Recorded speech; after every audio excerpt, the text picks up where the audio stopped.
Ce drame qui a marqué la fin de semaine survenu dans Lanaudière, cet homme, Yannick Lamontagne, 46 ans, qui a emmené dans la mort ses deux garçons âgés de 3 ans et demi, les jeunes Antoine et Tristan. Vous voyez une photo des trois. C'est un drame innommable, comme malheureusement il s'en est produit beaucoup trop au cours des dernières années. Et évidemment, on cherche des réponses ce matin sur ce qui s'est passé. On ne saura peut-être jamais exactement ce qui s'est passé, mais ça nous ramène à ce deuil épouvantable qui est celui du deuil d'un enfant. Josée Masson est fondatrice et directrice générale de Deuil Jeunesse. Madame Masson, bonjour. Oui, bonjour.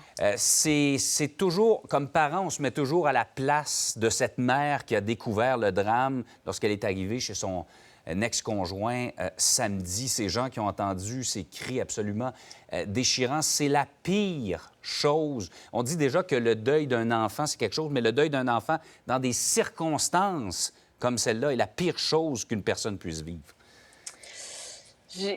Oui, c'est épouvantable. J'ai juste envie qu'on se dise aussi que le pire deuil, c'est souvent celui qu'on vit. C'est épouvantable comme circonstance. Mais on a des enfants qui se lèvent le matin, qui découvrent leur mère avec un anévrisme au cerveau, qui ne sera plus jamais là de toute leur vie. Il faut faire attention à mettre des gradations dans les deuils. Sinon, les gens qui vivent des grands deuils vont dire, ben moi, c'est moins pire qu'elle. Et dans le deuil, il faut éviter les comparaisons. Il faut juste prendre ce qui se passe, OK. accueillir ce que les gens vivent et entendre leurs besoins. Surtout dans des drames comme ceux-là qui passent à la télévision puis qui sont, que tout le monde va dire être les pires, il faut faire attention pour pas justement stigmatiser, éviter de parler à ces gens-là parce qu'on sait pas quoi leur dire, aux gens qui sont touchés, se dire c'est tellement gros, ils doivent être bien entourés. Non, il faut toujours aller vers l'autre quand même. Aller vers l'autre, pas juste 2 jours après le drame, il faut aller vers l'autre longtemps. Parce que le deuil, c'est pas, puis je vois le titre, là, Traverser le deuil. Le deuil, c'est pas comme une porte là, qu'on passe, on traverse, puis on se dit, OK, c'est fini. Le deuil, on le porte, c'est apprendre à vivre sans l'autre ou sans les autres, dans un cas comme celui-ci. Et ben, c'est toute une vie qu'on a à apprendre à vivre sans eux, avec des périodes qui vont être parfois plus faciles, plus légères, parfois des périodes plus difficiles. Et il faut qu'on se sente entouré. Ça, c'est important. Absolument. Je ne comparerai pas, comme vous le mentionniez avec justesse d'ailleurs, ce deuil à d'autres deuils, mais concentrons-nous sur ce type de deuil en question. Quand c'est une maladie, il n'y a pas grand-chose qu'on aurait pu faire pour la prévenir. Quand c'est un geste posé par quelqu'un d'autre, je suppose qu'il y a tout... Et je ne mets pas le blâme sur personne, là. C'est une réaction qui est humaine. Il y a beaucoup de gens qui vont se dire « Qu'est-ce que j'aurais pu faire? Est-ce que j'aurais pu faire quelque chose? » Qui vont, toute leur vie peut-être, mais certainement pendant des mois, sinon des années, se dire « Est-ce que j'aurais pu empêcher ça? » Oui. Chaque type de deuil a ses particularités. Celui-ci a la particularité qu'un être humain a fait un choix, a fait des choix. Il y a des proches qui vont se poser des questions. On le vit aussi dans le cas du suicide. On le vit parfois dans le cas de certains accidents. Alors, oui, ça laisse des traces. Premièrement, c'est subi.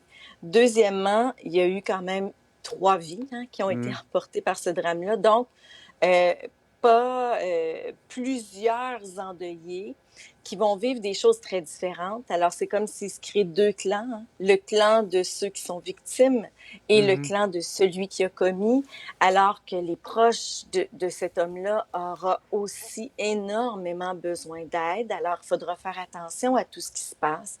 Le sentiment de culpabilité qui peut habiter les gens qui ont entouré cette histoire-là est tout à fait normal aussi.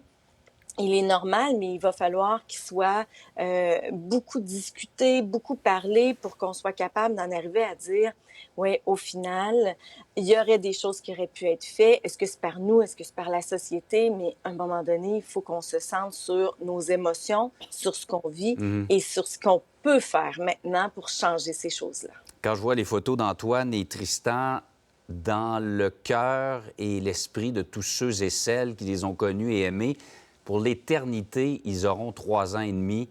C'est vraiment quelque chose, parce que pendant toutes ces années-là, les parents, les proches vont les voir au stade où ils seraient rendus, leur entrée à l'école, leurs premiers amours, ce qu'ils seraient comme parents. Ils vont imaginer ce que seraient devenus ces enfants-là. Oui, la mort fait qu'au niveau physique, ça s'arrête. Maintenant, les gens vont les faire grandir dans leur cœur, dans leur être, ça c'est certain. Il y aura beaucoup de comparaisons, il y aura des moments plus difficiles que d'autres. Pour certaines mamans ou papas, les moments charnières, là, le bal des finissants, l'entrée au secondaire, le 18 ans ou même encore plus loin que ça, peuvent être des moments plus difficiles. Pour certains, ce sera le quotidien tout simplement. Hein. Chaque jour, se lever sans et se coucher sans aussi, ça va être difficile. Mais effectivement, le deuil, c'est ça. C'est que ça nous amène à l'absence, à la perte, hein, vraiment, à cette perte-là. Puis on voudrait tellement tout faire pour retrouver. Il faut maintenant retrouver une façon de vivre sans l'autre. Et puis c'est là que les gens ont beaucoup besoin de soutien. Et Madame Masson, je retiens de vos propos que même s'il y a un malaise, même si on n'est pas à l'aise avec ça, il faudra toujours, pour les gens qui sont proches de la mère, par exemple, garder en mémoire qu'elle n'est pas nécessairement passée à autre chose, adresser ça directement, même si on est maladroit, même si on ne sait pas comment le faire, il ne faut pas faire comme si ça ne s'était pas passé. Puis vous savez, la meilleure façon de le dire, c'est de dire « je me sens maladroite, mais on dirait que j'aimerais ça te dire que je suis encore là. Ouais. » Ça peut être tellement simple, on se casse trop la tête. On veut tellement choisir les bons mots, mais les meilleurs mots, c'est les mots du cœur. Exact. Ou parfois un geste qui montre un sourire, une accolade qui montre la solidarité. Je pense que ça veut dire beaucoup plus que certains mots. De la nourriture, une lettre, puis éviter que ce soit juste par texto ou par Messenger ou par peu importe. Hein. Parler, les gens ont besoin de s'exprimer, mais trouver les mots par écrit, trouver les mots en les disant avec l'émotion, c'est tellement deux choses différentes. Alors, oui, aller vers l'autre, vraiment aller vers l'autre, toucher l'épaule, juste être là, regarder pleurer, puis juste accueillir les larmes, c'est la meilleure chose à faire. Je pense que vous nous avez donné beaucoup de trucs très utiles. Madame Masson, merci beaucoup de nous en avoir parlé ce matin. Merci à vous. Bon matin.